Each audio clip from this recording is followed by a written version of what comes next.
welcome to I Love This Thing So Fricking Much, a podcast about passion. My name is Sophie Katz, and today I am joined by Melody Matheny, a designer at Universal Studios and the founder of Slice Creative Network. Welcome to the show, Melody. Hi, thanks so much for having me. This is great. Thanks for being here. So, here's how this works. Melody will have 3 minutes to talk about something that she loves. This can be a person, place, thing, concept, activity, anything she wants. Our only requirement is that she loves it wholeheartedly and wants to tell us why. Are you ready, Melody? Oh, yeah. All right. Got my timer here. Now, what do you love so freaking much? I love artists. Artists so freaking much. And by artist, I mean anyone who is a creator reflecting ideas. I think that artists are some of the most important members of society. And the reason I think this is that, artists are the ones that are consuming the information around us.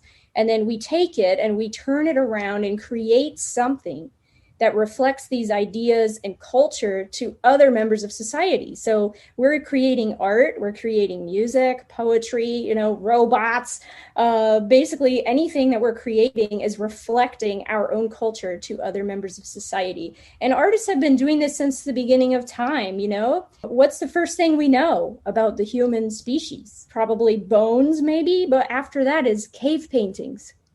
Cave paintings were made by someone reflecting the ideas of their era for other humans to see. And this goes on and on throughout history. Pick any era that you're interested in learning more about. And what do we search for? We search for images, we search for writing, we search for monuments. This method of creation is how humans have always described our world. And if you're an artist in today's era, I feel that our work is the same noble cause that we view past artists of having. And, Sophie and I, we work in theme parks, and take theme parks, for instance, right? We're theme park artists, writers and creators. We are basically taking our pop culture around us and taking information that we know about large groups of people and psychology, and then we figure out ways to move them through a physical space that mentally excites them. And so if you fast forward 500 years, when those future people look back and research what we're doing, this process is going to tell them what our society was like. And they're going to be completely different from us, So I think what we're doing is very important. And even if current society doesn't appreciate what we're doing, monetarily, like historically, artists have, 99% of artists in history have not been paid well enough, the starving artist thing. But what we do, we don't do it for the sake of money necessarily, but for the sake of culture and for the sake of historical documentation of the times that we live in. I feel that we are the keepers of our own cultural history, and what we do is extremely important. Yeah. All right. Thank you so much for telling us about artists today. You're so welcome. I'm very passionate about them. Clearly, I really love this, how you put it just right from the start, that an artist is someone who creates things that reflects ideas about the world. Could you tell me how you first got this idea? How did you first get interested in art and start thinking about it this way?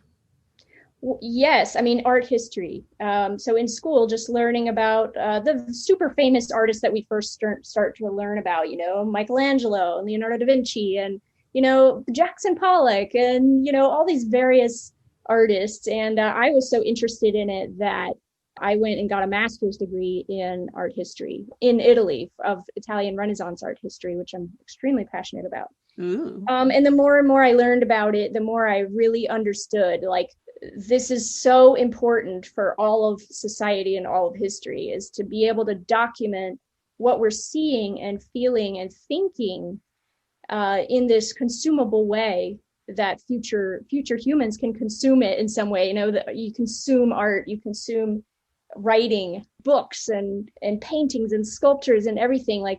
It's so informative. Yeah, I think that perhaps it might seem more obvious how a book would describe the world around you in a certain period of time to people in the future, but it's not just words that make those things. Like the cliched phrase goes, a picture is 1,000 words. That's right. That's exactly right. And when, like I said earlier, when we're trying to research a particular era, what's some of the first things that we Google? We start Googling imagery, and Mm-hmm. who is creating that imagery? Who did create that imagery? Artists. And like I said, even if we're not paid what we should be getting paid, like I believe that our work is very, very noble. Absolutely. Do you have a specific example of a piece of art that perhaps showed you an idea about the world in the way you hadn't thought of before? Sure. I'll take a very popular piece of art, and that is Michelangelo's David sculpture. Mm-hmm. And, I think everyone's familiar with what that looks like, and it's the David and Goliath story of David conquering this giant. And the reason that Michelangelo made that piece was for the city of Florence, who was fighting their enemies. And their enemies were coming generally by water from the Po River, which is, adjacent to the city right there. And so Michelangelo made the David to sit right in front of the basically the government building of Florence, which Mm-hmm. is right on the river. And David is looking out at the river. The positioning of the sculpture is so that he is looking at the river, and he's standing there holding his slingshot ready and waiting with a very focused gaze, like he's concentrating on keeping the enemy at bay.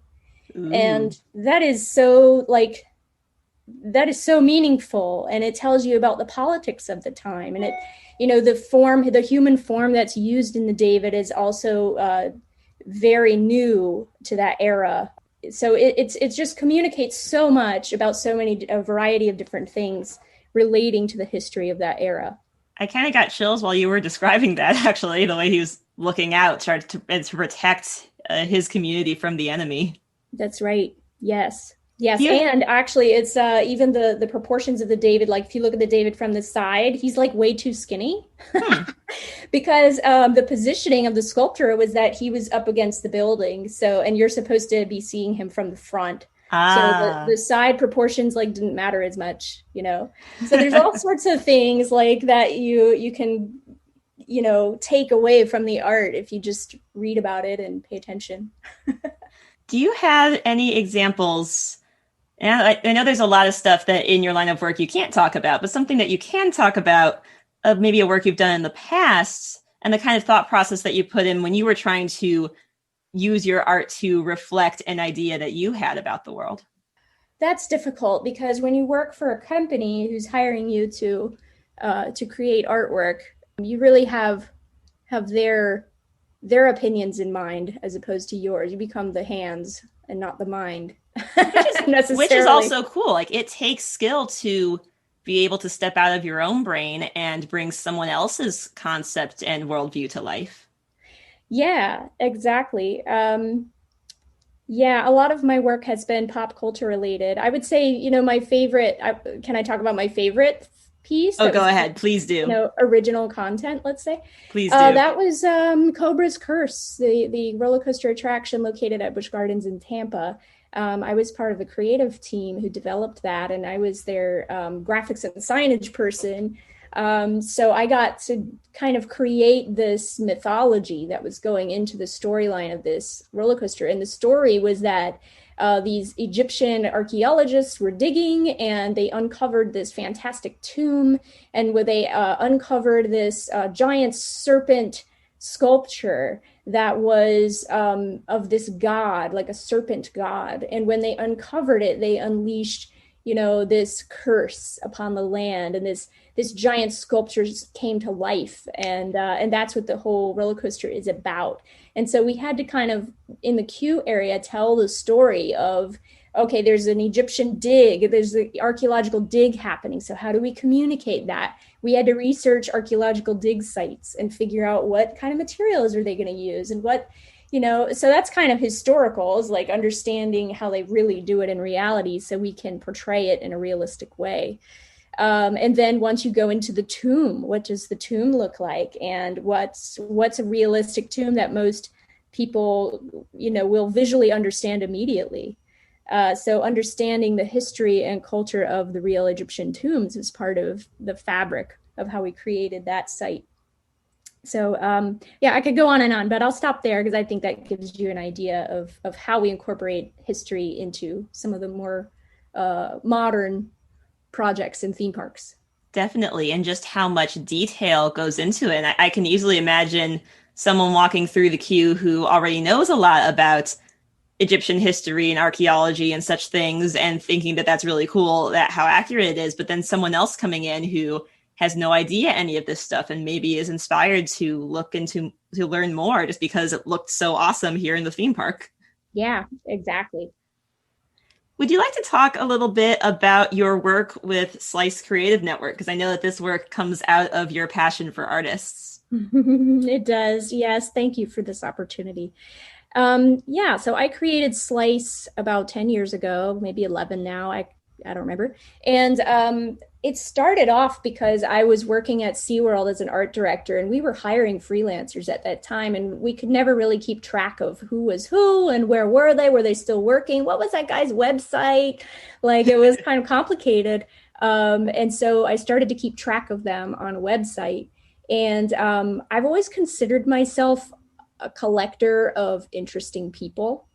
And like throughout my life, I all the people that I keep around me are fascinating people in their own ways, and they're all different. There's circus performers who I love and love very much, and I find fascinating. All types of people from other countries that I value, and I love their insights into the world, and it makes me expand my mind. And artists fall into this category as well. And I've always just been fascinated by the types of art that these people are producing and their passion for their own different types of artistry.